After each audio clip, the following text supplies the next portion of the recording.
Hello and welcome. Our next speaker is a maker, educator, and product designer, and she's here today to tell us how companion bots are not just for programmers, 3D printers, or cosplayers, but for all of us, no matter which of these categories we fit into. Please join me in welcoming to the Hackaday SuperCon stage, Angela Sheehan. Thank you. Hello, friends. I have a special guest with me today. Some of you may have met her already. This is Nova. And there's a picture of us living our best life last year at SuperCon. That was her first SuperCon, so she's excited to be back. A little bit more about me. You didn't see engineer in my bio. I am coming almost exclusively from the arts field, and I kind of worked my way into technology. If any of you have heard the acronym STEAM, that is my world, and I teach others how to combine their artistic visions with technology using lots of open source tools. I spent some time at SparkFun Electronics, and I was really deep into the wearables world. So a lot of the projects that you see here that I've done in the past have been for the body and for people to wear and enjoy for themselves as a costume. So this is really a departure for me in my work. This is my first robot, so I'm very excited that I got to build her and then show her off to the community here. I'm talking about companion bots today, but I am by no means the representation of the companion bot community. I owe a lot of inspiration and help to these two wonderful makers who have also graced this stage, Alex and Jay, and they are in the audience today if you want to meet them and talk to them. They have been building companion bots for quite some time, and they have really dialed in this wonderful way of making these compelling creatures that utilize lots of different technology and fabrication techniques.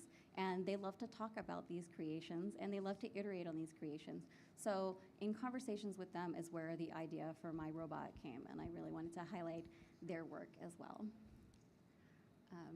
Also, they love to document their work. So these are some examples of their bots, and they have build instructions, pictures, lots of resources for you to use. So if you're interested in building your own, I would recommend checking out their pages and seeing all the different things that they have done and they have figured out along their journeys as well. So let's go back to the before times. In 2019, I was able to do a talk about this whimsical costume that I created. That was this fairy outfit. You may have met me out and about in the alleyway after the events. I was still wearing this costume deep into the night and the dance party, which was super fun. And while I was wearing that costume, I had some great conversations, particularly with Jay, about if I built a robot, if I was inspired to build a robot, what would the robot that goes with this character be? And so we had a really great brainstorm, and that's Dexter, the little robot on his shoulder there in the slide.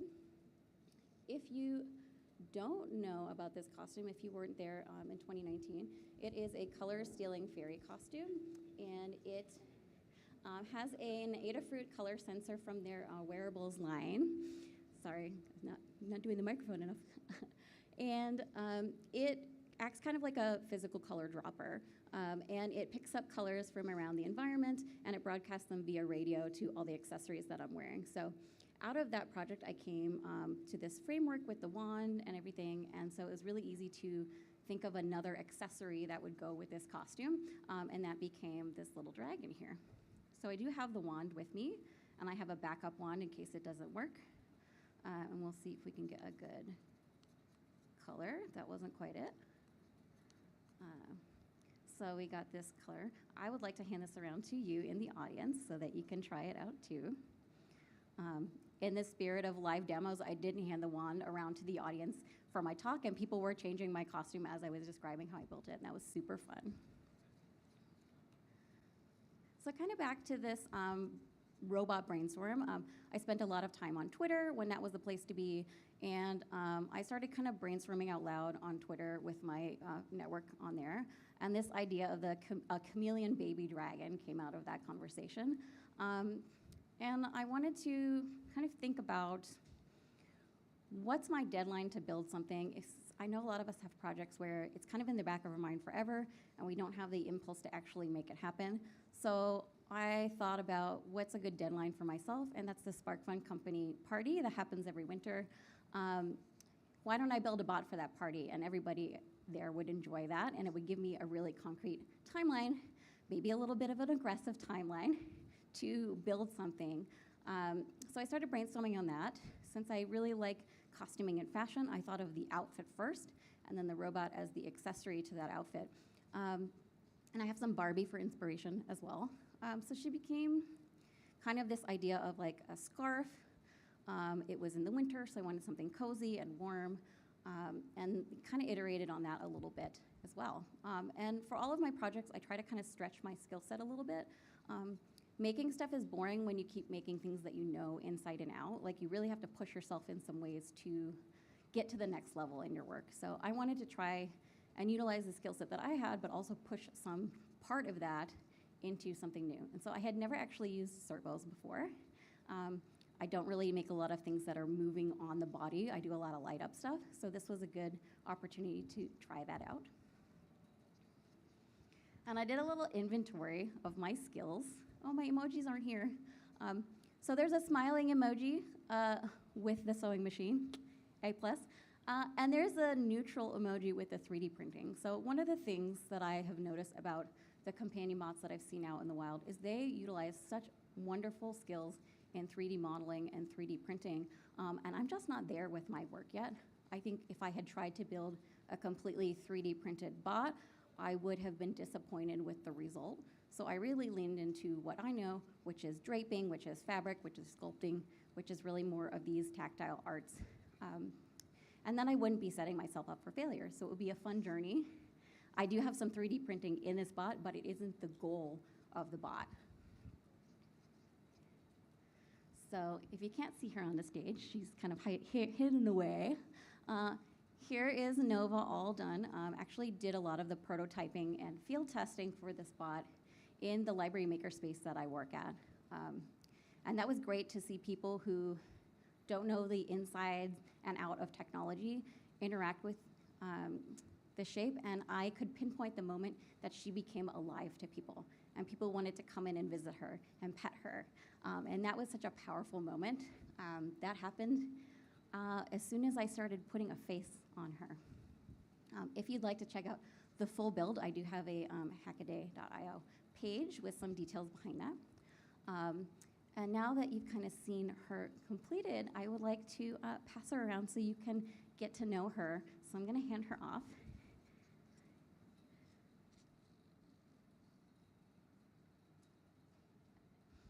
So one of the things that I find was so fun about this project is that, and when I'm working on costumes, you're not going to take your costume off and hand it to somebody.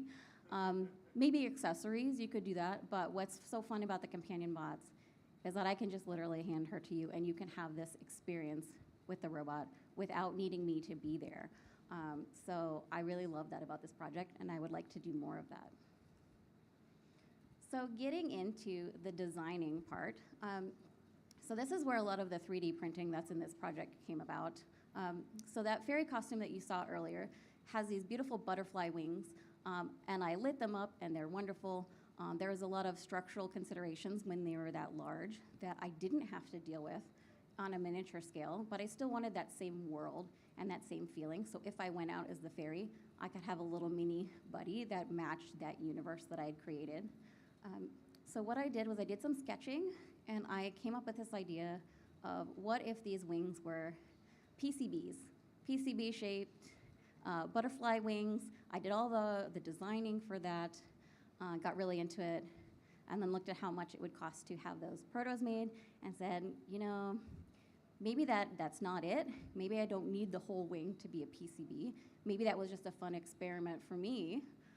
And it was great to learn a little bit about that. I haven't done much designing, so it was just kind of a cool exploration.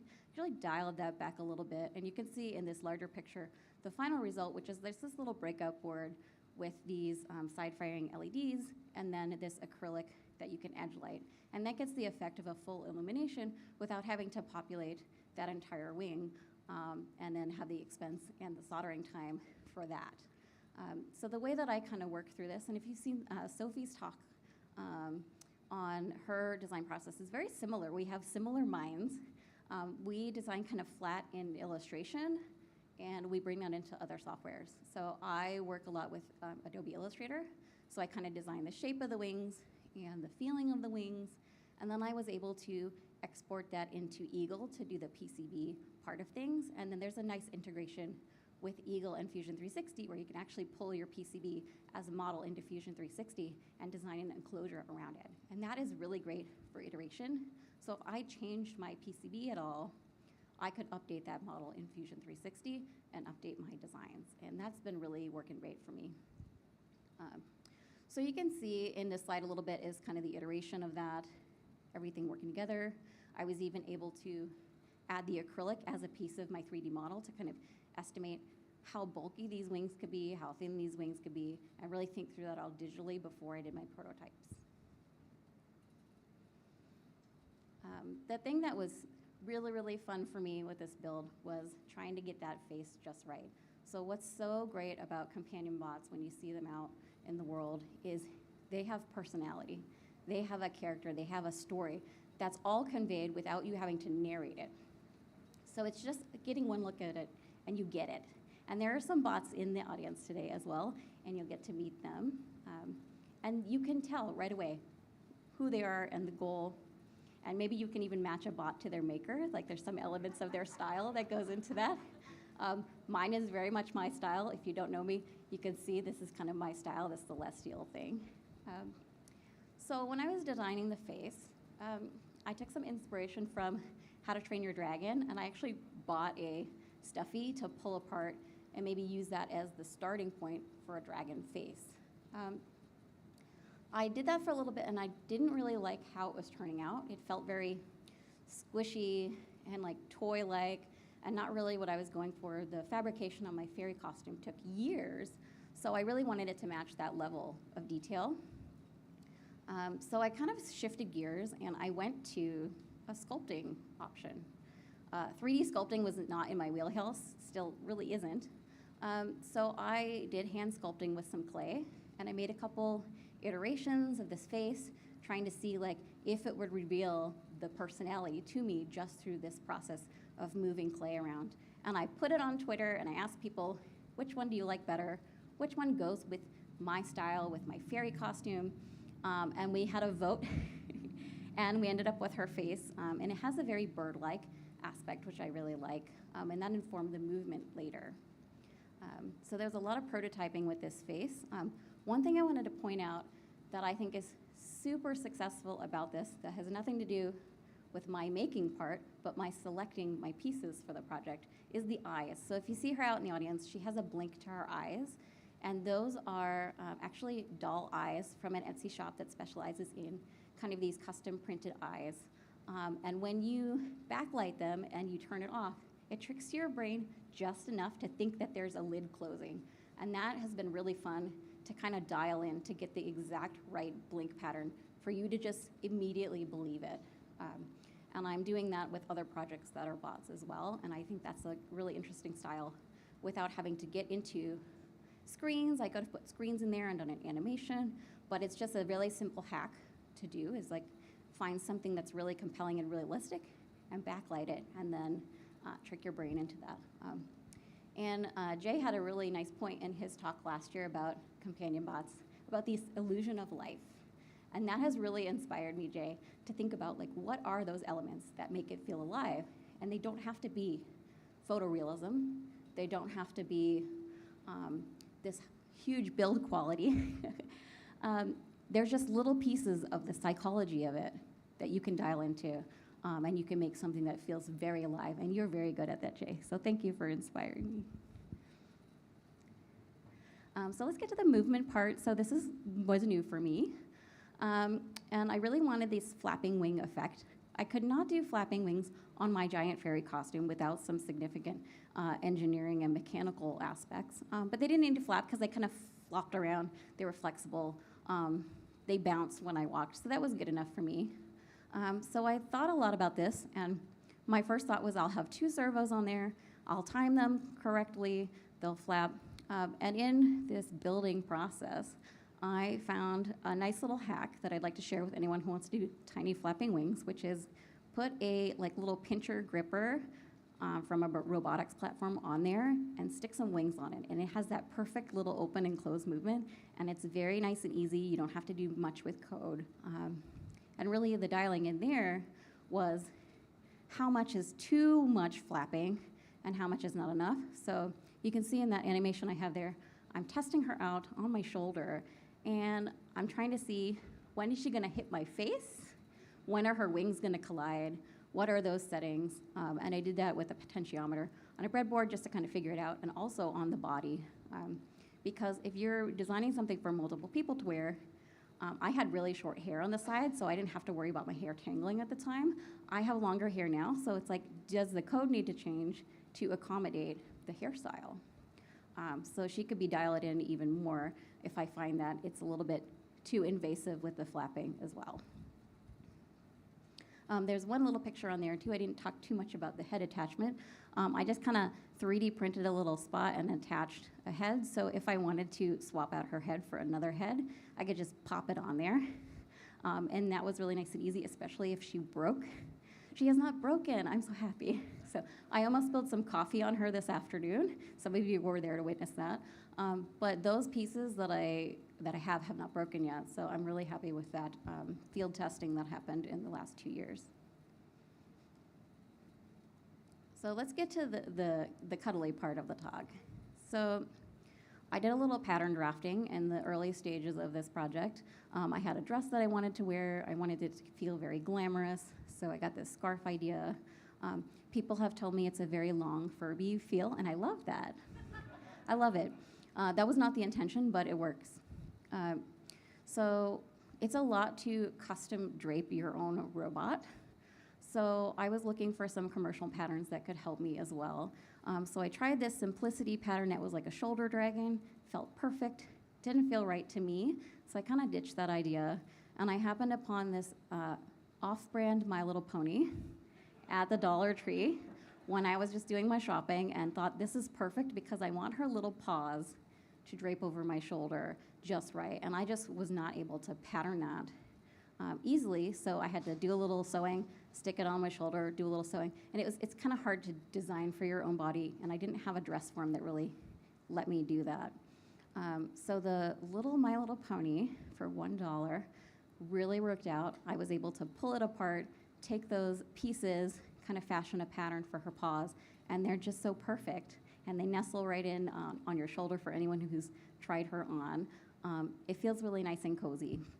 So there are a few other makers who have been trying that as well. One of them is in the audience as well. Deborah has been taking these commercial patterns and really adapting them, and I think she may have some instructions coming soon about that process. So that is a really great way to get your project there, whether it's a robot or whether it's a wearable. You don't have to start from scratch and make every single thing from scratch, unless you enjoy that. That's totally valid, but it's not a requirement of having a good, compelling project to have a piece of every single little construction part. And so that's something that I save some time with in my own personal process. So I mentioned the modular parts a little bit. I want to give you kind of an X-ray view, and you can open her up if you'd like to. There's Velcro on there. So I am used to designing for wearables, which are hard to wash, and they like to break. And that fairy costume in particular broke quite a few times because I went to Maker Faire with it, and little children hugged me so much. And they had so much fun, and they're not gentle. They don't know that this is a one-of-a-kind piece that you spent years building. And they just run up and they hug you, and so it broke quite a few times. And so part of that process with that costume was to make the wings modular so that if one of them broke, I could actually replace it without having to rebuild the entire project. So I used that concept for the bot as well. So you can see the cabling in there, everything plugs in. Even the Adafruit feather, which is running it, is on a little shield, so I can like swap out the board if anything should happen with that. And what came out of that as well is I can change her costume. So if I wanted a dark Nova, which we were discussing earlier in the alleyway, I could just take her body off and put her skeleton into something else. And that's a really fun idea to iterate on as well. So I can have costume changes for my robot without too much reconstruction. I'd have to make another body, but I have a pattern that I created, and I have another face. I could paint that, and we could just pop it all on. And it would change the character so much, just that swap for different features. Even if the movement was completely the same, you would get a completely different story based on the visual cues that you were using. And so I haven't made a dark Nova yet, but I have been inspired, because there's a dark Archimedes in the audience, for those of you who know Alex's Archimedes project. And that idea is so fun. And so you could get a lot of life and a lot of story out of just this costume change in your robot. So let's fast forward to Nova's first night out. The party was great. Everyone was delighted. She had a special carrying case to get to and from the bar. And there's also another robot on this slide. My date for the night had a robot as well, and they were building a robot for this party too. So we had coordinated robots, each with their own visual style. That one is named Nudge, and responds to push notifications on your phone and then nudges you to let you know that something's happening. That is also on hackaday.io if you want to look for Nudge the companion bot, and you will find that project. So let's fast forward a little bit more to the shutdowns. So I was really excited. I had this new bot. I had friends that I wanted to show this bot to, and then the whole world shut down. So we took it virtual, and we had a little conversation online for Virtual Maker Fair. I highly recommend watching this, not just because I'm in it and my friends are in it, but because we have a great conversation about the build process and how we each solve different problems from our different kind of domains. So it's about an hour long. It had a live Q&A, so there's questions from the audience. And if you really want to build your own bot and you want to get some tips and tricks, you can go watch this live stream that we had. So last year, I was able to finally bring Nova home to SuperCon and have everybody check her out, feel the fluffiness that I was so proud of, interact with her. I got this little backpack that's made for a cat for traveling in. And this has been really great because it's a lot to carry a robot around all day, as some of you might know. And so she could flap her wings in this backpack, and you could interact with her with the wand without me having to have her on my shoulder.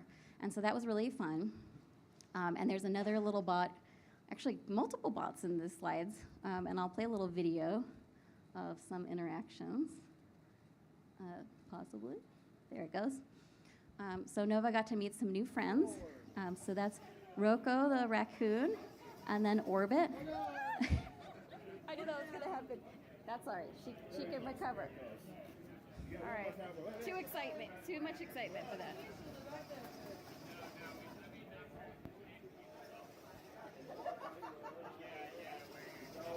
So as you can tell, it was a lot of fun to hang out with the bot folks, and now I was one of them, which was very exciting. So the people that inspired me, I got to bring my project back to and share it with them and get feedback and have even more conversations about that. And that's so much fun. And we've actually had that happen again this year because we've got another bot builder that came with new bots. And we're hoping that might happen again next year, and we can take an ever-growing family photo of all the companion bots that come to this event. So I want to talk a little bit about the emotional impact of a Cuddly companion bot. I think all companion bots have an emotional impact. You really resonate with them. You want to cuddle them. You want to take care of them. You want to hold them. You want to interact with them. But something happened with the fur that was very interesting. And part of it was that people were traveling away from home. Maybe they missed their animals at home, their pets. So this became kind of a substitute pet for the weekend for a few folks here at SuperCon. But also there is an unintended effect with her servos that it feels like a purr. And it's very comforting right on your shoulder.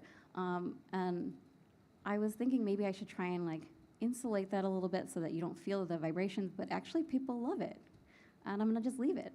And so that was really wonderful to experience. And when I offered this robot to people, said, hey, check out my robot. They were curious. They interacted with her on my shoulder, and as soon as I handed it to them, they felt like this moment of, are you sure? Do you want to give me that robot? Like, is this okay? And he's like, yeah. And if she breaks, I'll build her again. And that's a really nice aspect of this build. And she has continued to spark joy for people. I had a lot of conversations about, I know someone who would really enjoy this, and maybe my wife or my daughter who's never thought about robotics before might enjoy this. So I love that. That is kind of my career path, is inspiring audiences outside the usual realm of tech to feel empowered to do these projects. It doesn't have to be what your personal perception of technology is to be impactful for you. And so to have those conversations here was really powerful and inspiring for me. So why should you build a companion bot? I've heard a few people say, I'm gonna build one now, based on conversations about the build process with Nova. It's fun. It's frustrating sometimes, but it is fun, and it is so rewarding to have a little baby that you have birthed with your maker skills that has so much of your energy in it, and then share that with someone else. And no one who I've talked to has said, yeah, that's really boring, no thank you. Everybody has a reaction. There's a range of reactions. Some people like just want to hold my bot all day. Some people are like, that's cool, and they move on, and that's fine. But no one has said, like, why are you doing that? And that's very surprising, especially being a woman in technology, is you get a lot of, why are you doing that? That is not valid. And something about this project has not triggered that, and I really enjoy that about this build. You make a lot of friends when you have a robot. They are very social creatures, and people will come up to you. It's a great conversation starter. At an event like this, obviously, but also out at the bars after an event like this, I had a lot of really great interactions with people just at the bars, on the streets, who saw the backpack and thought I had a cat. And then were a little disappointed that I didn't have a cat. But we're also kind of interested in what was in there when I started to talk about what it was. And another thing that I try to keep in mind when I'm building things is you don't have to have a complicated, groundbreaking project to make it successful. And that's successful for you personally and successful for the field.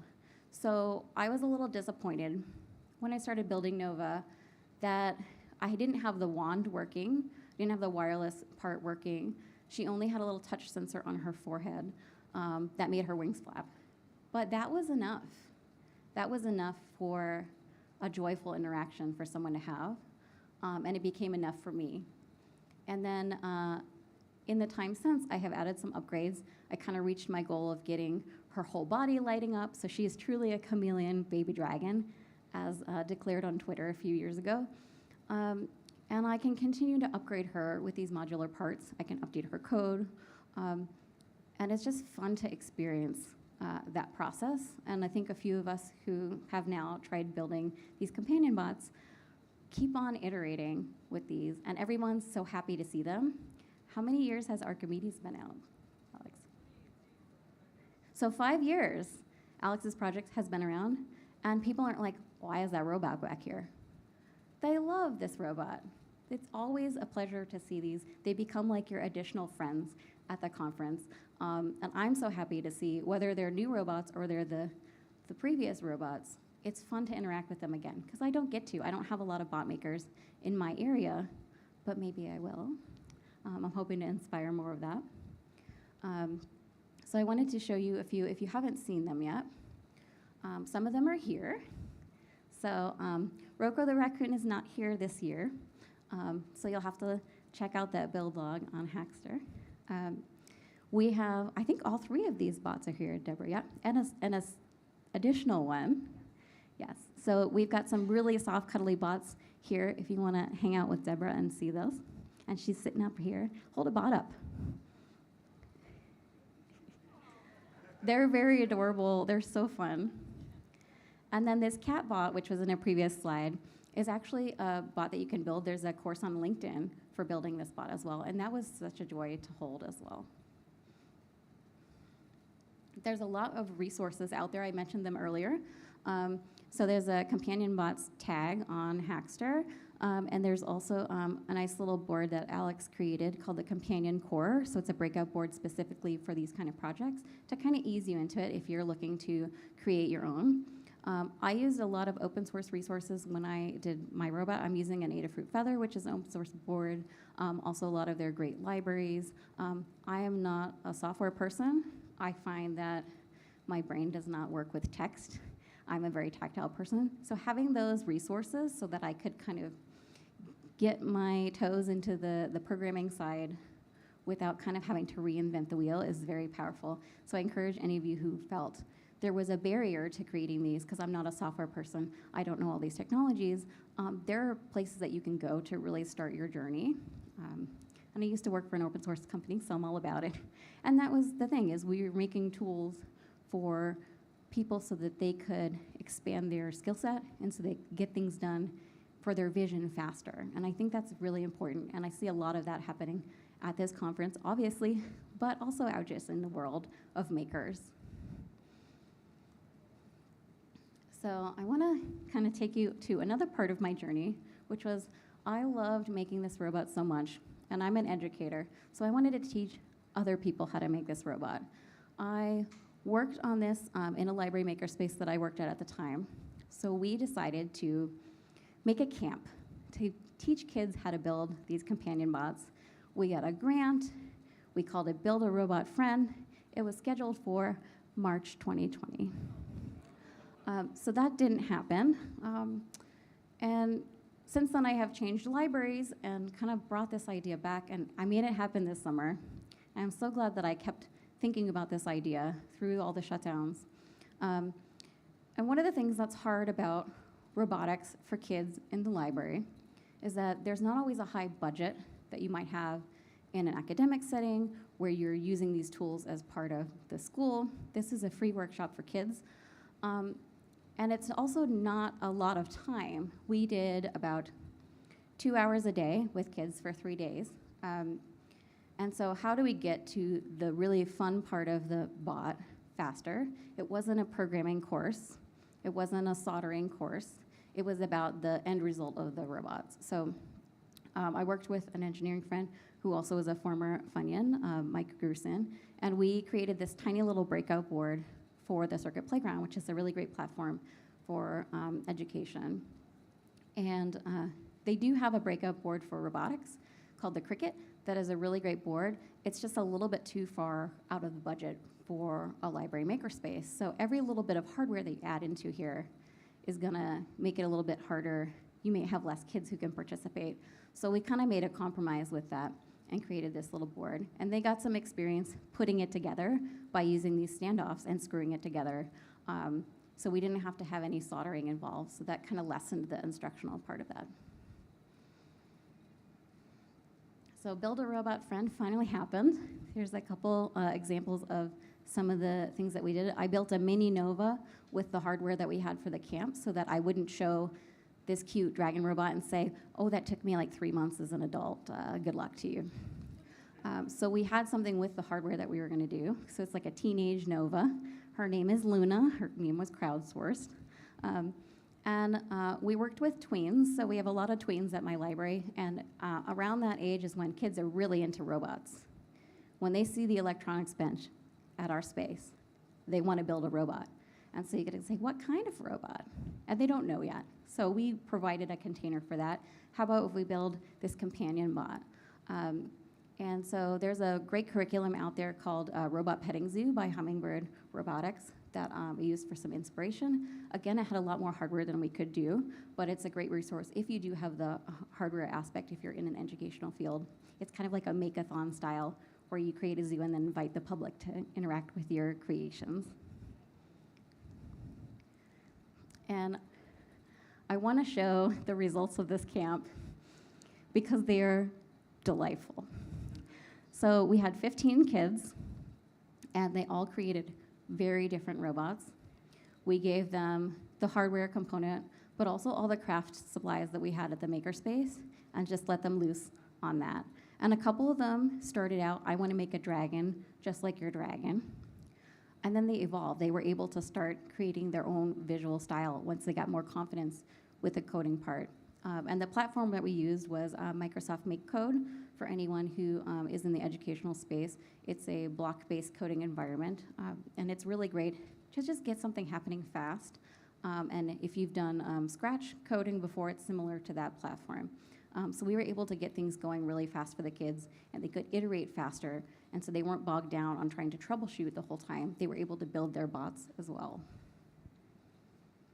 And I have a video I want to show because I like to hear it from the kids themselves.